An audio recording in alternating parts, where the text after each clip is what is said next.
ఇక్కడ చాలామందికి తమ లక్ష్యాన్ని తమ శరీరానికి చెప్పడం రాదు. చాలామందికి రాదు. అది పేరెంటింగ్ వల్ల జరుగుతుందా, లేకపోతే సమాజం వల్ల జరుగుతుందా, లేకపోతే తోటి యొక్క చుట్టూ ఉన్న సందర్భాల వల్ల జరుగుతుందా అన్నది ఇంతవరకు మనం చెప్పలేం.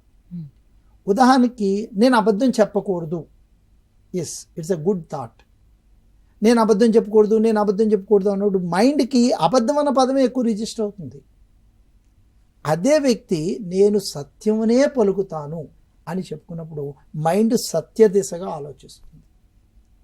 నేను భయపడకూడదు, నేను అస్సలు భయపడకూడదు, నాకు అసలు భయం రాకూడదు. నో, నేను ధైర్యంగా ఉంటాను. ఆఫీస్లో ఎవరైనా చెప్పినప్పుడు కూడా నీకు ఈ పని రాదు, నువ్వు పనికిరావు. లేదు, నువ్వు ఇంకా మెరుగ్గా ఆలోచించగలవు.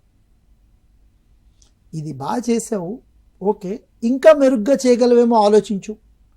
ఇది అతనిలో ఒక పాజిటివ్ ఇంక్రీజెస్ని తీసుకొస్తుంది. నీకు పని చేత కాదు అన్నప్పుడు అతని sensory system yes I can't do అని వచ్చేస్తుంది.